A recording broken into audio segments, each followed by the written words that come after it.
Hi everyone, I'm Tom, and here I'm going to be talking about my favourite games from this year. And it's been a bit of a different year. Usually playing a ton of games all of the time. I've been doing a fair bit of that this year still, but we had a baby for the first time this year, and so obviously that's been a lot of the time. So I've probably only played about half as many new, actual releases, non-Kickstartery things. 'Cause that's the thing about this list. It's got to be final things that I have played and got, hopefully released in 2025. Although, it depends on it. Things come out in different places at different times. But even more of a focus on solo. Because apart from kind of maybe one key thing in this list, generally, a lot of the things this year, especially since May, I've played solo. So I'm aware there's be a load of things that I've missed out on that maybe we'll catch up on some in the start of next year. Maybe some that aren't on this list I didn't miss out on. I just didn't like them as much as these 10, or I didn't much like them at all, which is the case with probably a couple of heavy hitters. Maybe we'll have some kind of like chat stream and we can chat about some of the things that you think are missing, because I'm sure there's going to be some people's number ones that I haven't even played on this. There's some things like Sweetlands, I'd like to play that, but I can't get a copy of it, so maybe next year. You can actually probably see a few of these entries hiding back there on the wall. Any cheat putting it in here. It's Ashes Ascendancy, which is a two-player dueling card game. I'm not interested in games where you're fighting each other. That's another caveat I should put into my descriptions of things. I play peaceful games where we're not attacking each other, or co-op-y things, or solo things, of course. So one of the things about Ashes, it is a dueling card game, but it has got a PvE mode in it, where in this form you are fighting against a Dragonborn. So you're doing all of your kind of, for want of a better term, your Magic the Gathering kind of card play, but it's got loads of its own unique things to it. You're trying to work out, putting out all of these creatures and spells and combos and things, whilst trying to fight off this Dragonborn. It's got a really cool dice system for the players, where you'll roll your dice, and the dice, depending on which character you are being, have got 3 different kind of levels of magic that they could be, and different cards will call for different amounts of those to be spent, and you'll be manipulating them, trying to get them onto the right side. You can always meditate, discard some cards to be able to put them on any faces you like. It's a fantastic system, and I've been having a lot of fun with it, crept in right at the end of the year. Now, the reason why this is kind of a cheat putting it in here is because the big downside I've had with Ashes Ascendancy is this is a new box covering the game of Ashes Rise of the Phoenixborn, and it was later Ashes Reborn. And that later got co-op expansions and loads of character expansions for it. So this is the new relaunch of that game. The old stuff is compatible, but this is the new start that you can just jump in at. You don't need any of that old stuff. Here is a new fresh start for the game. But in this starter set, you only get one thing to fight against, one Dragonborn, and a couple of characters. There are a billion things with Ashes, though, that are compatible with this. So that's the only reason that kind of the new Ascendancy product, if you just want to go in with that line. Right now, it's quite a pricey starter set for not a lot of content, but it is compatible with a ton of stuff. I've got a few things for it, and I'll say even the limiting factor is that single Dragonborn. Hopefully other things will be available here and I can get more things to fight against. But as for things to fighting with, I've managed to get some characters and stuff, and yeah, I've just been incessantly fighting in this game, and I absolutely love it. I think it's one that when I get a chance to play some games with my wife again, I think this is going to be a game that we'll both enjoy together. It is not a game of building up all of this stuff and gradually taking these massive wipeout ultimate turns. It is definitely a game of puzzling through, puzzling what dice you have available and the cards you have available, what the enemy has put out, and how you can kind of combat that this turn. It's got a nice system of, their things will only get to attack as many times as your characters will, but if you leave things out there, they'll get status tokens and they can do nasty things with them. But this entry kind of represents Ashes as a whole, I suppose. I'm very late to the party. I wasn't interested in the initial release, beautiful as it looked. I haven't even mentioned that. It's got absolutely gorgeous artwork. Every card is a beauty. The dice are nice as well. It's got upgraded components that are really nice as well, like little plastic ones. But yeah, I enjoyed just kind of the new set, as kind of limited as it is right now. but it was going into some more of those characters from the previous set, although it's all compatible. I have to thank Big Deno Plays. Don't follow him, check him out on YouTube. He's got loads of playthroughs for Ashes as well, for encouraging me, through his love of it, to check out some of those other characters as well. And I'm sure it's going to be a rabbit hole that will lead to a load of other things, if the co-op mode for the old game will be available at some point. But yeah, that is Ashes Ascendancy. I'm sure that if there was more to do and there was more enemies to fight, and maybe if I'd had more time to it, it's kind of a thing that's come crashing in at the end. If any of those things were different, it would be higher in the list, but I am very, very excited at this point to keep playing some more. Number 9 is from Alley Cat Games. It's Ada's Dream. In this game, we are doing a kind of alternate history where Ada Lovelace said to Charles Babbage, hey, I can help you with your computer prototype if you want. You seem to be having trouble with it. The alternate history part is that Charles Babbage said, yes, help. So we are Ada's assistants trying to prototype a new machine. And we will do this through taking dice from a warehouse. It's got a neat little system of how we'll take these dice. Taking certain dice will enable you to play partner cards to get bonuses. And then on future turns, once we've got dice, we can use them based on their colour to activate a different section of the main board, whether that's lecturing in universities, travelling up and down the country, trying to get new partner cards that are more powerful, give us better rewards, or going to Ada's study that can let us get books and activate bonuses on each of these actions, get these assignment cards that will reward us with more research, going up these rewarding tracks every time you take more dice in the future, and getting these program cards that plug into your player boards, because your player boards are the prototype of this machine that we're making, and they've got space for these dice to be placed in as we take the actions. And as we put discs out onto the board, we can replace them with gears that have maths functions on them, that have addition, subtraction, and multiplication. And if you completely fill rows and columns at the end of the game, if you fill them with 3 dice and you've got a program card that says, I want all the dice to be green or even, then they'll score. But if they've also got gears in the middle as well, you will resolve their functions, not in mathematical order, but just in the order that you've placed the things, and they will be the points that you'll earn for those rows and columns. So, admittedly, seeing a game with dice placement and maths functions all over it, it was pretty appealing in the first place.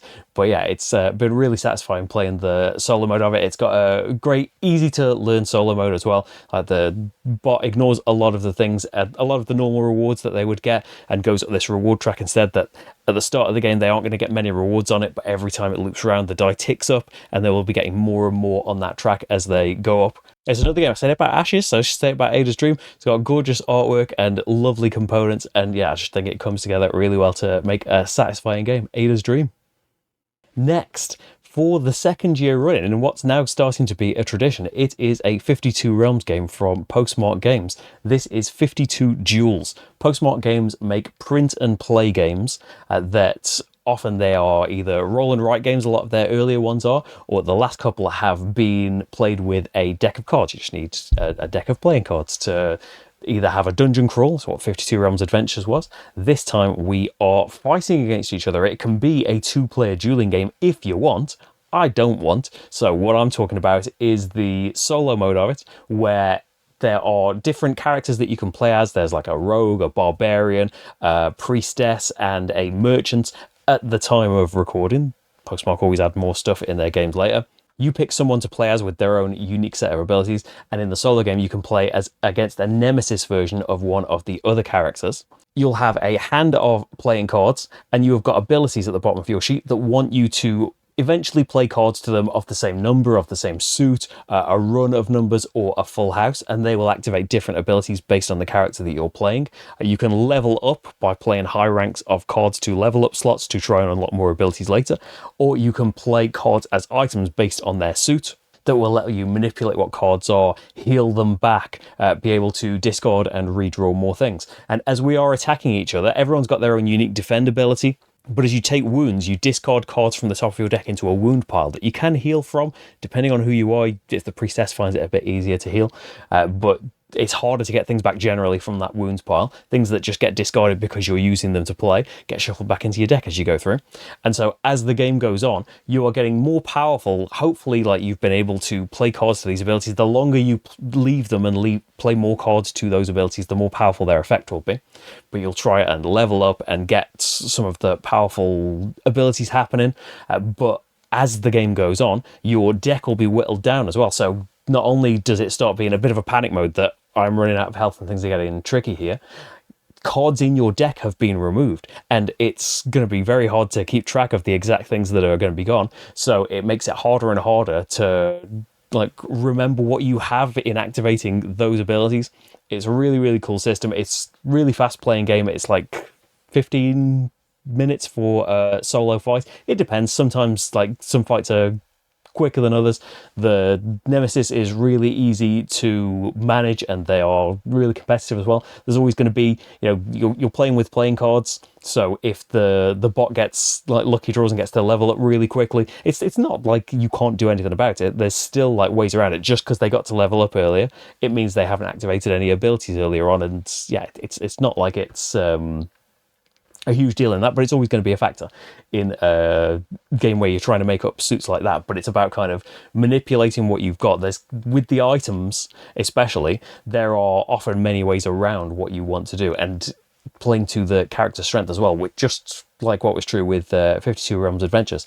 It's really, really cool, and it's another one that's kind of just before the Ashes Ascendancy obsession started, the thing was just relentlessly playing 52 Duels. And there's something really satisfying, as there was for Realms, there's something really satisfying about playing with playing cards as well. Like, I've got several decks around, not that I ever play cards with them, not that I ever use them for anything, so it's nice to be able to dig them out for a start, but play something using a normal deck as well. That's not like the closest I've got probably in the last couple of years is Incessant Belatra, but this is in real life. So yeah, 52 Duels, check it out. Next up, reaching all the way back to January, is Star Trek Captain's Chair. This is a game using the Imperium system. I was a big fan of Imperium Horizons, Stroke Classics, Stroke Legends, all using the same kind of core game, but with loads of different civilizations and some more complicated than others. This takes that core kind of thing and transplants it into the world of Star Trek and adds more things to it, like exploring the different planets for rewards, trying to get majorities on these planets, a campaign system where you can carry over cards from previous games. So it's a kind of even deeper experience gameplay-wise than Imperium was. The bot is still kind of, I'm going to say, as easy to handle. You are just kind of drawing cards for the bot and following instructions on there. So that's the kind of thing where it's simple. The core game yourself that you are still doing is still like a complex one, even more complex than Imperium was, maybe even slightly a bit longer. But it is so satisfying building all of these things out, trying to tailor your deck to what your particular captain wants. You're moving up tracks as well to make certain types of cards worth more at the end of the game, to be able to activate more powerful effects on these cards if you've done enough research, for example. And the captains, like the different civilizations in Imperium, have all got their own unique flavor and like starting deck of cards, wants and things like that. They've got objectives that you are trying to complete on your way. Yeah, it's just a really satisfying game. I think the only couple of things that have stopped it being higher of like, it is like a longer game for me anyway. Like, there's probably people whizzing through it in half an hour at this point, but yeah, I tend to be a slow player anyway. And in my situation at the moment, like, I haven't got as much time for the bigger games. You say that, some big games coming up, okay. But another thing as well is that they always say that one day it's going to happen. I haven't really seen that much Star Trek. I've seen a couple of seasons of The Next Generation. I've seen a couple of the newer films. I've enjoyed it all, but I can't say like I'm like a super fan with any of it. So I know, like, I definitely know from the chat in the live streams that I've done of Captain's Chair, if you are a big Trekkie, then there are tons of references and Easter eggs, and all the cards, even like the jokey promo ones, reference this kind of running joke in this episode or this particular thing that happened. So like, if you are really into it in that way, then it's got kind of an extra dimension for you, that it is made by, not only based off the core amazing system that Nigel Buckle and David Tortzi came up with for Imperium. You have got the obsession, I don't think you'd mind me saying, of David Tortzi in being an absolutely mega Star Trek fan who can pull all of these references out of the air. And there's another core box coming out fairly soon. There's an expansion that would work with either of them that I'm sure is going to be absolutely bursting with things as well. So yeah, I've had a fantastic time with Star Trek Captain's Chair. Next up is Vantage, a first-person planet exploration game. At the start of the game, you are in a spaceship crash, and through some dice rolling, it is going to take you to a particular part of the map, and just based on what you have on your card in front of you, a little vantage point, and some kind of descriptions of actions that you can do, you need to roam around and try and find what you want to do. You need to find yourself an objective, and you will find it through the actions that you'll take, through the things that you will discover on your journey. You will fill a gear grid that at the start of the game just has kind of your character in there and some actions you can take on there to train a bit and level up, and you can purchase some items if you should come across some credits.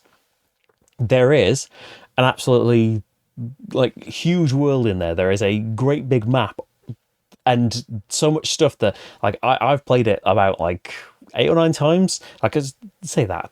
You could probably guess as soon as I said that I had a baby that a lot of games I haven't played as many times as usual as well. But for the ones that I have managed, probably a lot, at least not 10, for the ones that I have managed to go deep into, it's only about that deep. But yeah, I know there are I've come across puzzles. I know there are mini games in there. There's some kind of sealed package with something that I haven't found. I haven't been given an instruction to open it yet. It's full of dice-based checks, but unlike kind of the standard roll to resolve thing, which I'm saying I'm against anymore. I'm a big fan of Eldritch Horror and things like that. Now, although you are rolling to see what happened, you never fail an action.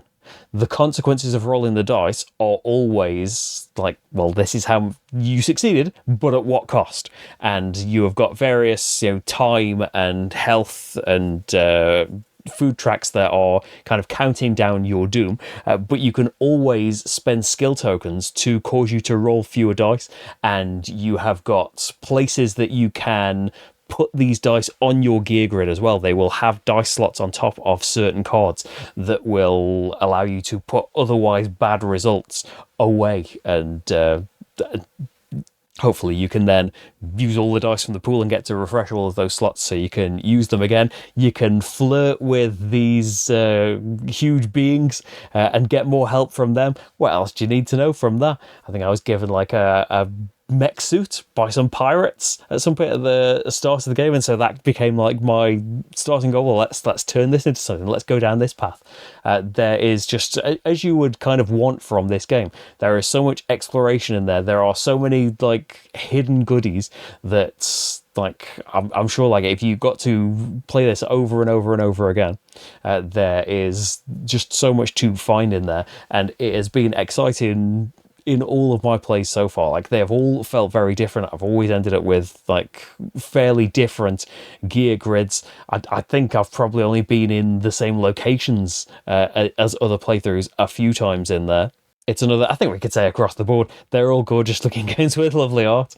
I forget to say it one of these times because like a broken record. But yeah, I just love traveling through that world and finding out what will happen this time. And yeah, hopefully it will keep feeling so fresh and different every time. And I can't wait to see more of the secrets and open that thing eventually. What's in there? Don't tell me. Number 5 is Metal Gear Solid. I am a huge fan of the Metal Gear Solid games, well, particularly the first one more than any of them, but definitely the first 4 at least. So it was highly anticipated to begin with, hugely biased in favour of it to begin with. just having the kind of the story of the first video game, playing through Shadow Moses Island, already that is a huge boon. Having the characters having a little Otacon mini, I was predisposed in favour of it, but there is always the danger of tie-in things that it is just going to be, a more shallow experience that doesn't really make you feel like the thing that it's representing. But happy to say that designer Emerson Matsuuchi has really, really brought that feel of Metal Gear Solid, of that tactical espionage action. It is a sneaking mission snake, and it really feels like one in the board game. The gods are following certain routes based on their facing. They have a deck of cards that will make them activate. Certain actions that you will take on your turn will make noise. For example, if you're, well, certainly firing weapons, but if you are trying to run instead of walk to get to your objectives in time, then you will be brought upon to roll these noise dice that might make you put an alert token down, so the guards are going to come and check you out there. But you can also do that on purpose to make them go to a certain place where you know you're not going to be again. You can like knock on the walls and stuff like that. There are kind of stealth levels mixed in with boss fights. It's obviously like a condensed version of the video game story to fit in a kind of board game length thing. But just kind of, I think I played about half of the main story. So like, there were plenty of replays and trying to like do things in a different way and replaying things when I filmed a few of them as well. So I can't say I've seen the whole thing yet, but I'm excited to. But yeah, what has been true through like pretty much every level. I think the tank level kind of fell a little bit flat and kind of ended up quite easy the couple of times that I've played it. But other than that, all of the other ones, like, not only have they been like a challenge and like scary to try and make sure that you are getting through these things, especially if you're going to try and do the bonus objectives to try and unlock more things, because you will unlock gear as you go through that goes in your little PlayStation memory card styled save cardboard tuck box in there. It is full of, like, in the main kind of mechanics as well, there are loads of things introduced in a new sneaking mission or introduced in a new boss fight that just kind of are impressive every time, and that make you think, oh yeah, that is really like the thing. It's really evoking the feel of doing that boss fight in the game or coming across that thing, mixed in with loads of extra touches. Like I said, that your save box is a little PlayStation memory card. The instructions in the manual, or as you were told things in the scenario book, are told to you by the kernel, as well as if you go to Board Game Geek for a rules question, because sometimes there's a few bits that are unclear in the rulebook. Anytime you go to see an answer to something in the Board Game Geek forums, designer Emerson has replied to it in the style of the kernel telling you something in the video game, which is exactly the kind of fourth wall breaking thing that Metal Gear did from the start. Of you're told in your conversations at the start of the game to press the start button and things like that. And you can look up, whenever you pick up new items and weapons and things, you can look up little codec things where there's a little conversation between characters describing how that thing works. It is so nicely done. It is lovely to like just have something with like, oh, there's this little figure of Solid Snake. Just that is exciting, but to have it in a really engaging and beautifully done game is what you always hope for with one of these things, for something that you already really like. And yeah, I'm happy to say that Metal Gear Solid knocked it out of the park, and to the point where like a new thing that Emerson is doing is the board game of Vampire Survivors, which is a game, like, if you haven't played it, check it out. It's really good. You can get it on mobile and stuff now, but a kind of thing where you are moving around shooting things as a vampire using various weapons, and your swarms and swarms of enemies are constantly coming at you, to the point where by the end of the game the screen is unintelligible with the number of things flying everywhere. And I would have been saying with the announcement, well, that's never going to be board game. How could that possibly be translated? That's never going to work. But it's also from designer Emerson Matsuuchi, so there is no there's no question. I'm checking it out. I've got confidence, not just him as a designer from before, like Metal Gear Solid. He's designed plenty of great things before, but yeah, it's certainly encouraging seeing the massive success this has been. Hopefully it's done well sales wise as well, that we can get a Metal Gear 2 game. Metal Gear Solid 2, you know what I mean. Anyway, next up is Galactic Cruise. It's very stiff competition at the top. I feel like any of these I have said at various points in the year that, like, I would be shocked if this is not like number one. And I'm pretty surprised that Galactic Cruise isn't number one. But yeah, it's very, very, very, very, very close between these things. So Galactic Cruise, we are a space company sending people on galactic cruises. We need to build up our ships. We need to sell tickets to people. We need to boost our efficiency in making all of these things happen. It's done with a really cool action selection system where you are placing a worker in one of these slots. Each of these slots corresponds to 2 different actions that you can take, and you'll take 2 actions on your turn. You can repeat the same one if you want. So you are placing for your choice of action. But in between all of these action slots are these spaces for cogs, and you can put down these developments that are cogs in these spaces. And once you do, you not only get access to the actions where you've placed, you get access to the ones across from, like, connected by your development now. You can even use other people's developments if you want to pay them for the privilege, and you can move up a track high enough that you don't need to pay anyone to use any of their things, so you don't need to build your own ever if you don't want to. Or maybe you just want to get into it hoping that other people will pay you. So suddenly, later on, if you've got access to all of these developments one way or another, placing your worker in a space means that you have got access to 2 of a choice of the 2 that you're on, or the 2 that you're next to on either side. So 2 out of 6. So it massively, like, changes the scope of what you want to get done. It's not as simple as, like, I just want to place here. I want to place here, but somebody's already there. I'm going to have to go there, because it's got lovely worker bumping, a lovely positive interaction thing in worker placement games. Not all of them, but some great ones. In that, you know, just because somebody's in there, it doesn't mean you can't do your turn, but they're going to get a little bit of a bonus for you pushing them out. They get a worker back, and they also get a little bit of their choice of income for you doing that. But yeah, there are loads of ways around getting what you want.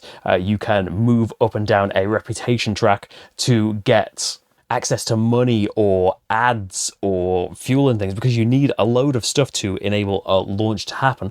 But there are so many ways you can kind of get this stuff done, and I think that kind of, it's having Ian O'Toole artwork, beautiful, but having that and the style of gameplay does evoke a lot of Vita Lacerda feelings.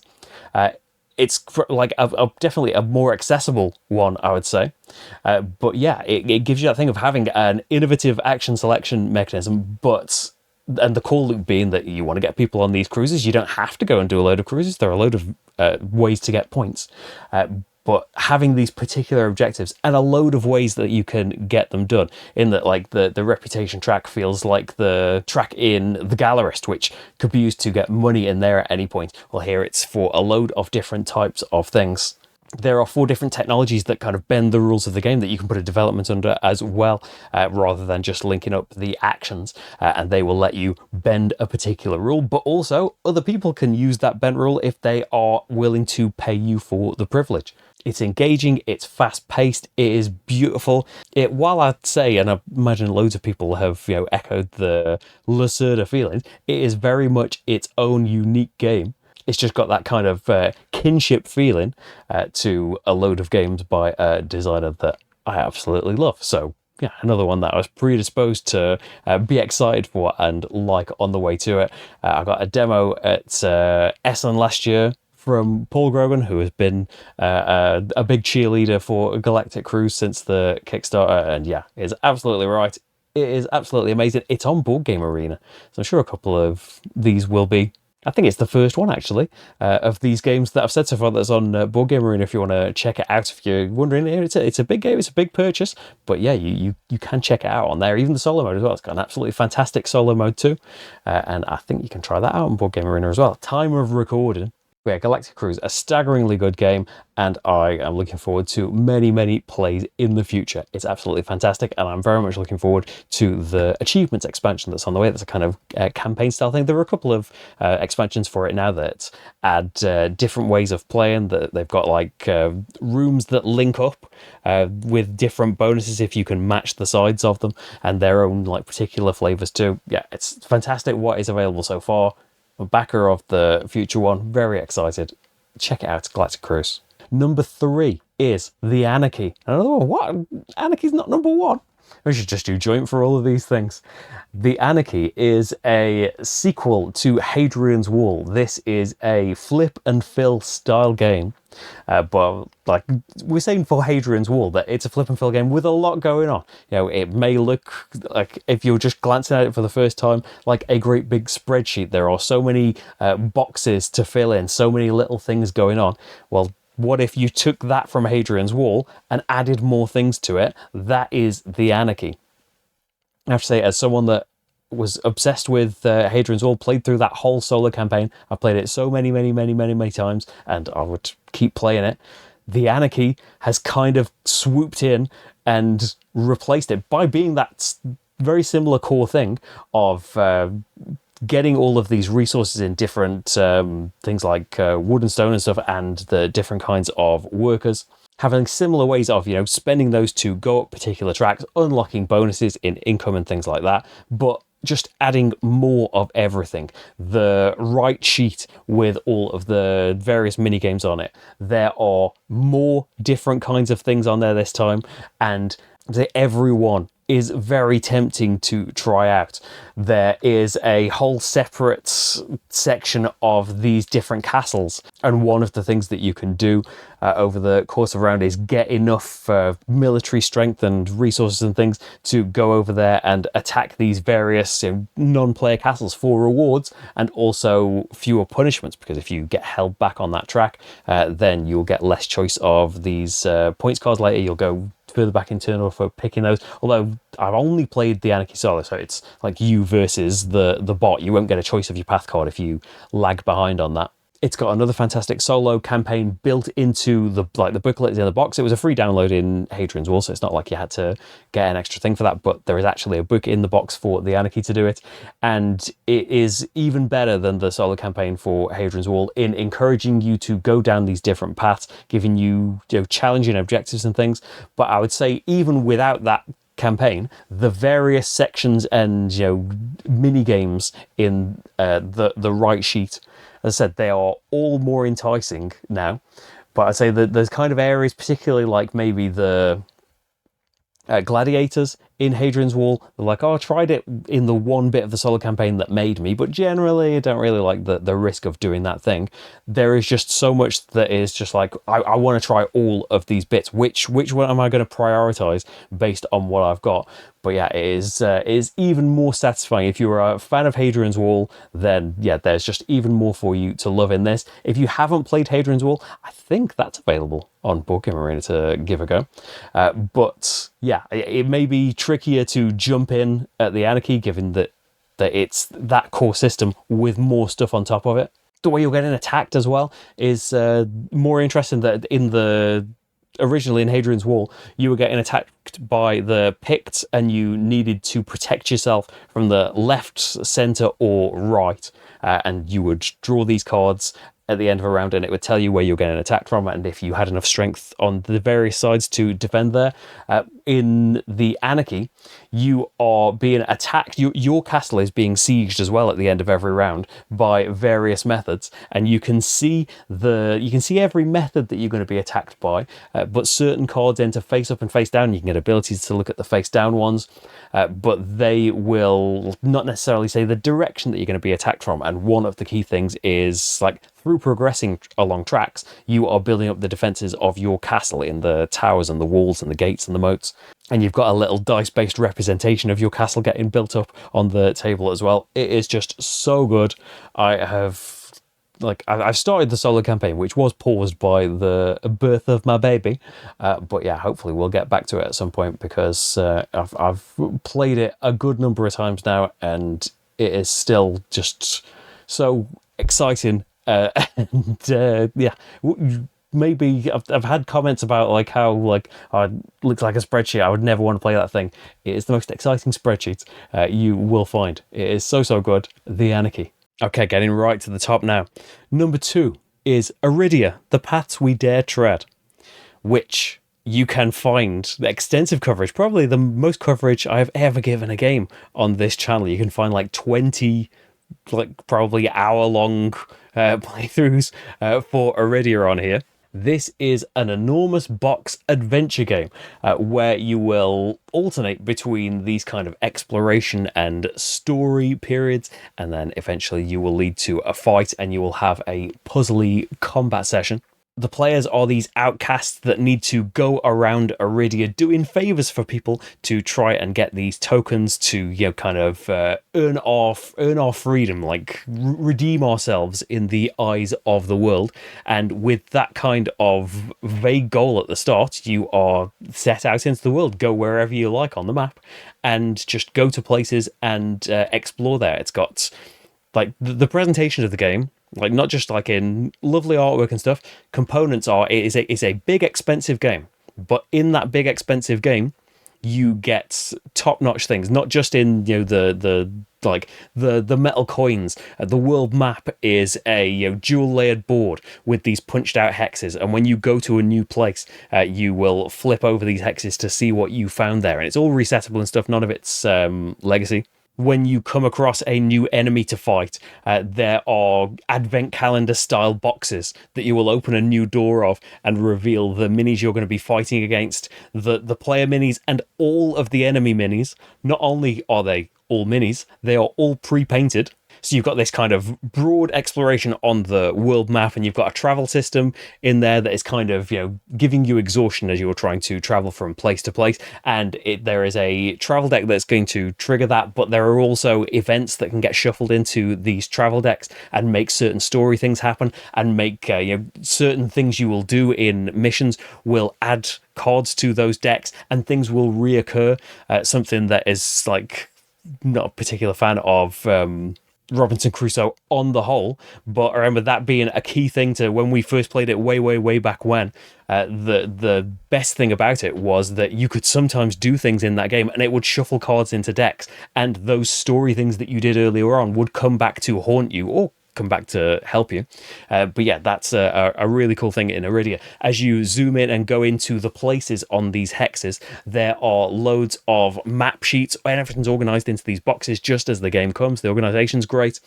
And you will lay out these cards with the kind of grid of where you are in there. There are loads of things that will change as you go on, and certain characters will be there or not there. Maybe something's been destroyed or something's been changed over, like, as a result of something that you've done or something you've taken too long to do. I don't want to spoil any particular story things that happen in there because it was so good stumbling upon them. But there are so many things in our, 40-ish hours that we played. I say, like, we got like halfway, a third of the way through the whole thing. There are so many things that we found in there, these story events that were wildly different, often wildly surprising. At times we didn't expect to go into some kind of side story thing. There were really funny things happening in some of them as well.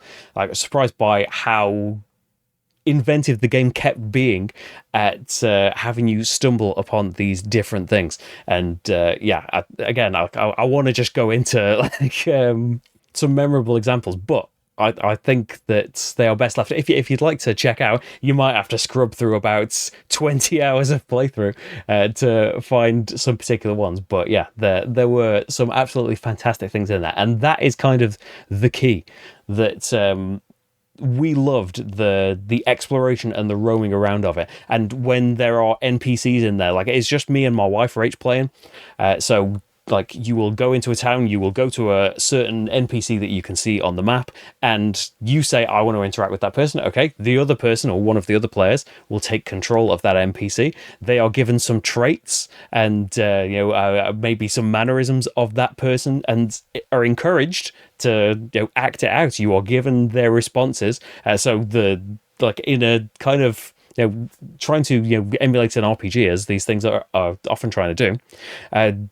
The player whose turn it is encouraged to just try and have a conversation with this NPC, ask them things, and as the person with the card gets asked a relevant question, can give a relevant response. And if they do particularly well at that, they can be rewarded with these cubes I can't remember the name of now, that will give you boosts to rolls later on.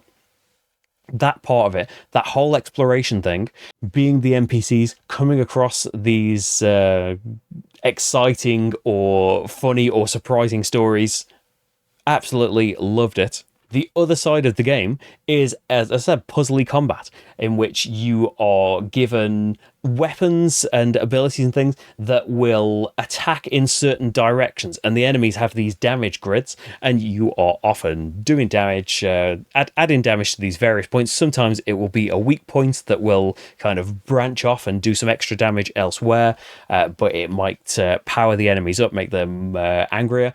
We did enjoy that for a long time. But I'd say, and it could be that we only picked two characters. It could be that our combination of characters or the way that we were playing them held us back. I won't deny that. I'm sure there's been some comments to that effect somewhere along in certain battles of the playthrough. But I say the combat section is where ultimately we got a bit fed up of it, to be honest. But it didn't matter because we still played 40, like, mostly amazing hours of Arydia, and for not long after we decided, I think we're gonna stop this now.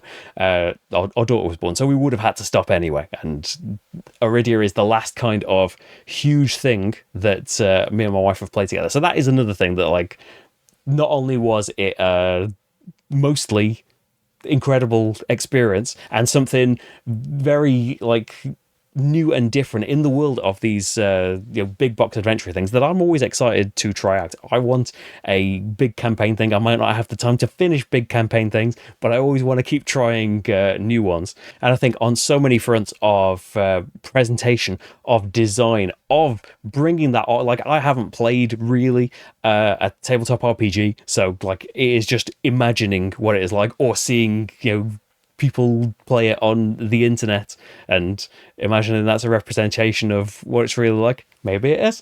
But I think this is the closest that has come through, like, encouraging the acting out of things. Not, like, massively. I'm sure it says in the rulebook, like, you don't have to do this if you don't want to, but through gently encouraging you to do that, how it reveals the bits of the map, how the world changes as you interact with it, how much there is to find in here. Like, I think people have been saying, like, 100+ hours in their final completed campaigns. It is so ambitious. It is so well done. I say ultimately, like, the only drawback we had is we got fed up of the combat, and I say that could be because of things we did. Who knows? But yeah, still, despite only getting as far as we did, I say only, like, there aren't many games that we get to play, like, 40+ hours of. So, like, Arydia kind of stands at the top of time played in a lot of games, certainly this year. It is just an incredibly well-made, kind of unforgettable experience, and maybe, like, one day in the future we'll get to maybe there'll be an Arydia 2 we can have another go at. Maybe our baby one day will be into trying something big and adventure, and we will dig it out and give it a 3-player playthrough. Either way, it is a fantastic experience, and as I say, it is a huge box, a huge commitment, both in terms of kind of your time and brain space and your money as well. But I think in kind of execution and components and stuff, yeah, it justifies all of it, and it is fantastic. Arydia. And finally, my favourite game of 2025 is Speakeasy by Vital Lacerda. Already been mentioned in a game he didn't even design, as you can see from things that probably aren't covered up by box images. I know how mirrors work. I can point at things. There are a lot of things. You may even be able to see Speakeasy and some other games represented over here. Which Lacerda games are these, do you think? Vital Lacerda, at this point, one of my favourite designers. I think surely the designer I have the most games by. He designs these often heavier games with interlocking systems that form some kind of core loop where there are loads of ways to get what you want done in there, whether you are trying to run a car factory efficiently, whether you're trying to rebuild the streets of Lisboa, escape after a heist. Here we are hooch runners, rum runners. We are basically the mob in the era of prohibition in Manhattan. and we are trying to evade the law and get the booze into the hands of the people where it belongs. And so, obviously, having seen that episode of The Simpsons, I know all about prohibition and stuff. So, as a theme and stuff, being these mobsters, getting to be a mobster in a board game that doesn't have like fighting between the players is like a huge plus to begin with. But it is nestled in like another one of Vitel's games where it has a unique action selection thing. And here it is more simple than a lot of them, I think, in that you have these different people that you can go and speak to. They'll sometimes be grouped up, and depending on the particular person that you speak to, you will get some different bonuses as well as kind of a main action. Whether that is building more speakeasies out on the board, moving your trucks around that can go and pick up hooch from your stills or from the rum runner boats that are going around the island, building up your strength, going to send enforcers to speakeasies and your various nightclubs and casinos and things later on, so that they can continue to operate in the presence of the law. Getting to play these various operations cards that will boost your leverage in getting those enforcers out onto the board, and just basically give you initial bonuses when you play them, but enable you to take these extra actions. And it just plays out really beautifully that at the start we only have kind of one thing out in setup. We don't have much of a presence in the city, but neither do the police and the other mobs. They only have a couple of things out there.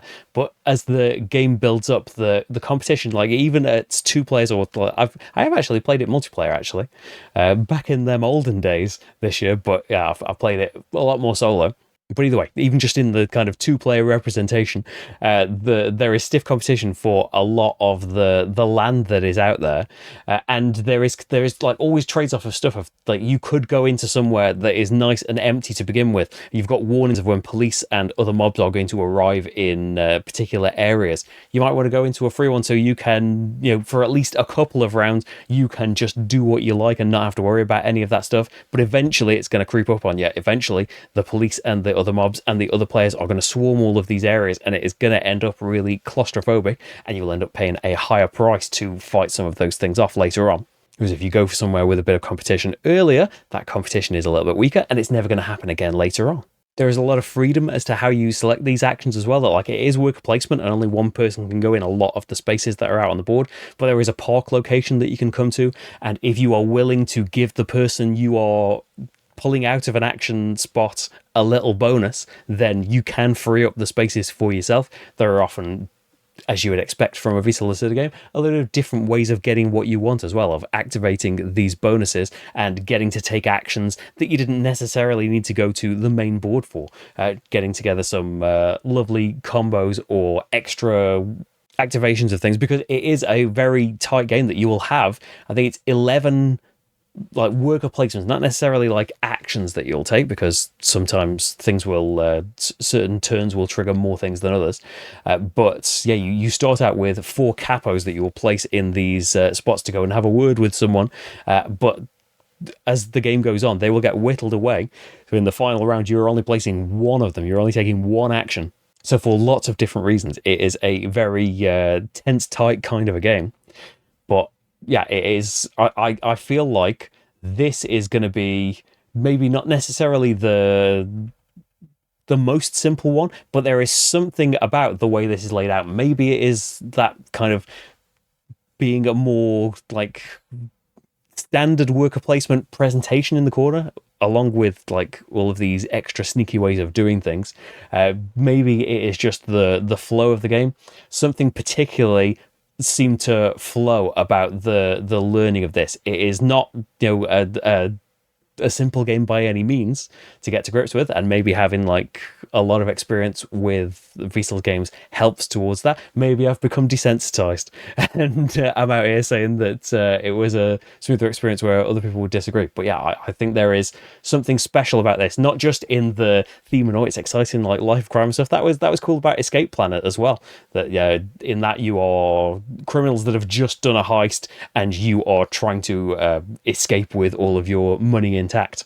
But here we're all kind of different families in a larger crime syndicate that have been told by our boss, like, we'll get a lot more done if you lot work together. And there's these, non-player mobsters that are going to be coming into the town. They're going to be enough to deal with. So yeah, I love that we're never like mafia things come out. Not that there's been a ton of them, but there's been like Scarface and there's been a Godfather game and stuff. Like, I know that inherent in all of that stuff is going to be a load of backstabbing and fighting between players.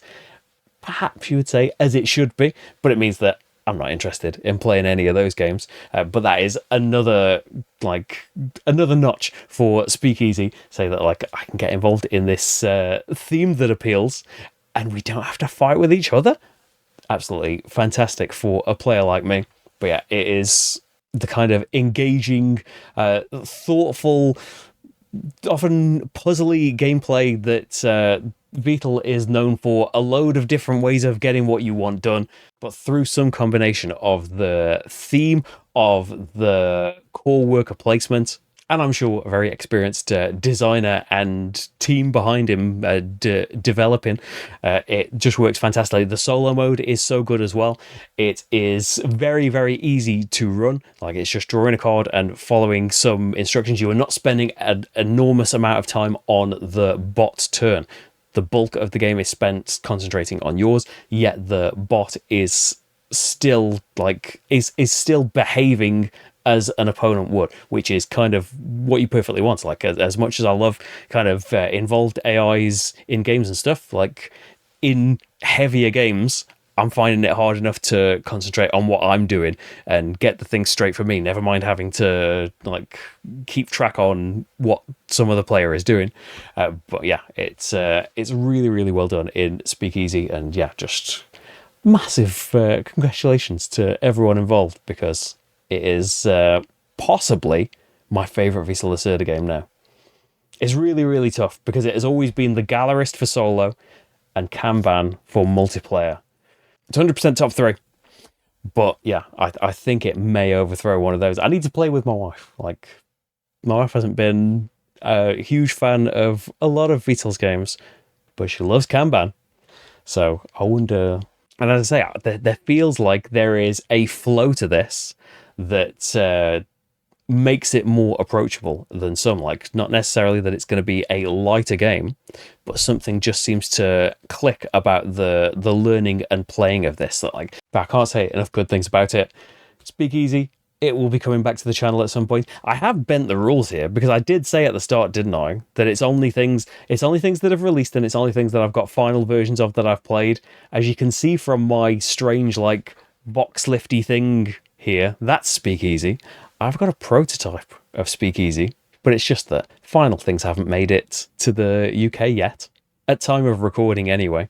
And as you can see from my playthrough, the prototype is pretty much like a final thing, and the rules haven't changed. So I've bent my own rule there, haven't I? But I'm happy to do it for Speakeasy. So there we go. That is my top 10 favourite things of this year. But there is also another game that I had a good run on that I want to mention. An honourable mention. Like, my number one new to me game that is not from this year. And it's a game I never thought that I would buy or play again, probably. It's Kingdom Death Monster.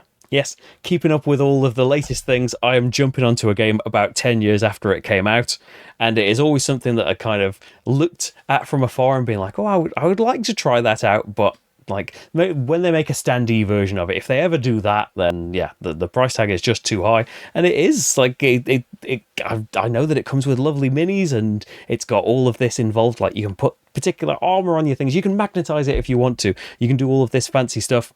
But like, for the longest time, I never painted any minis. Like, do it a little bit more now. Hey, here's one from Primal that's on my desk. But way back in the lockdown, but before the like official simulator existed, I think, like, me and a friend and Rach for a bit, we played a few sessions, like, in our load of Tabletop Simulator lockdown sessions. We played a few games of it and, like, really enjoyed the boss fight. I think we only ever played against, like, the starting lion and a few more fights against it.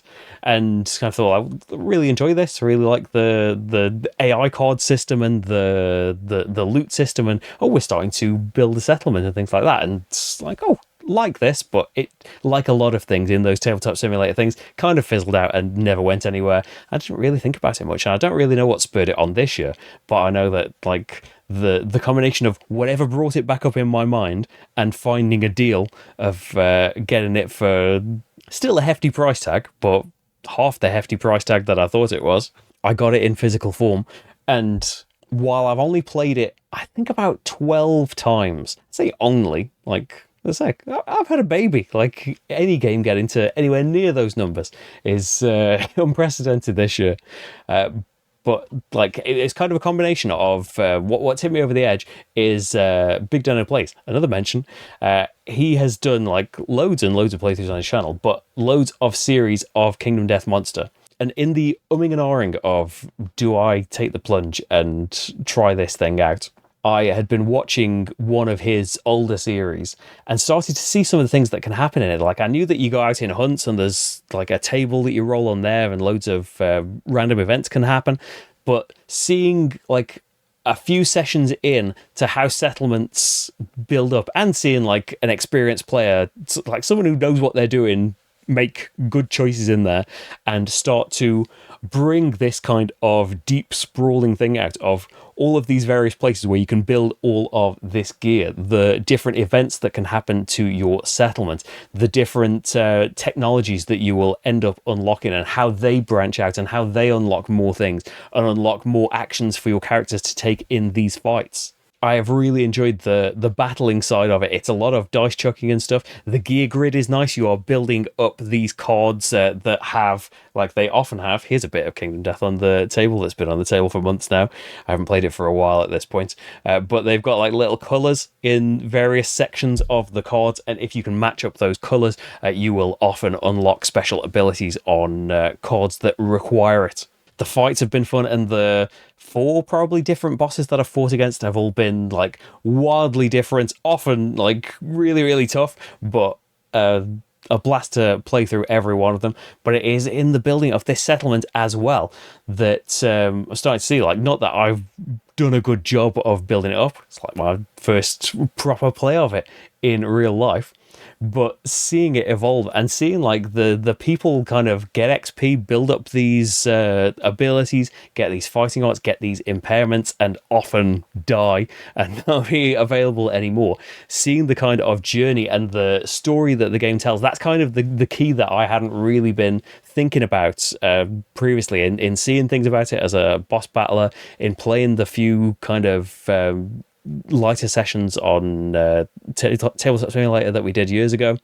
We'd kind of seen that, like the introduction to the boss fight bit, but as well as seeing more depth and more things in that, it is kind of the key of like it being this settlement managing thing and settlement storytelling mode that like it is telling a really cool, different, often kind of horrific and strange story of what is happening to these survivors in this strange, scary world.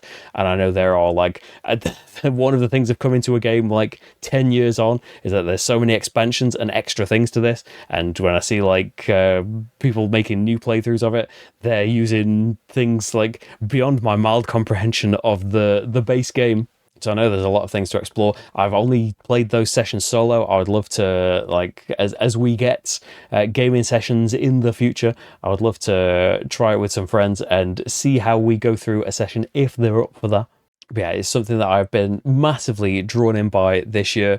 And while I did only get those like kind of couple of months of, or maybe it was just like squeezing them into 1 month of actually like playing it a lot and then other things sprinkled throughout the year, it is the one thing that like I've loved playing everything on this list. Otherwise it wouldn't be on that list. Like talking about kind of session length and space and organization needed for it. If I didn't need to keep having things out on the table to be filming all of the other stuff, then I think probably one of the top things on the list with a kind of separate table where I could keep things laid out, I would want Kingdom Death on there and to keep seeing what the game has got in store, because I know that like just in the base game there is so much in there. Like if you start adding expansion in there, I think the one I got came with a couple in there because it's got like the Gorm and stuff. There's someone around here somewhere.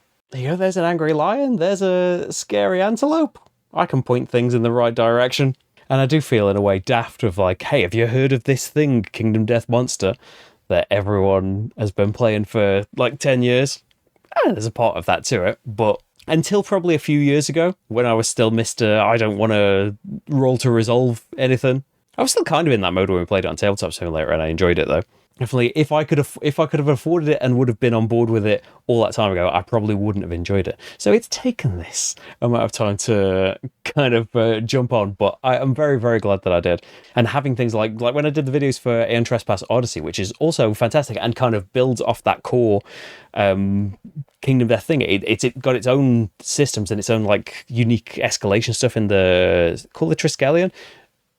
It's got its own things and its own kind of huge Greek story that it's telling from there. Whereas Kingdom Death is, rather than a pre-written thing, there are certain events that will happen in certain years, but it is through a lot of card drawing and dice rolling coming up with its own story of your civilization. You know, properly going back now after playing games influenced by it and seeing like the bits where that originally came from and seeing that take you down a different path has been really, really fun. And yeah, as I say, I would love to have space somewhere where that could like, okay, we're going to do this game now, and then we've got the Kingdom Death station there where we could just jump back to it, and probably a station for most of the games back here, so we could just jump to them at any point.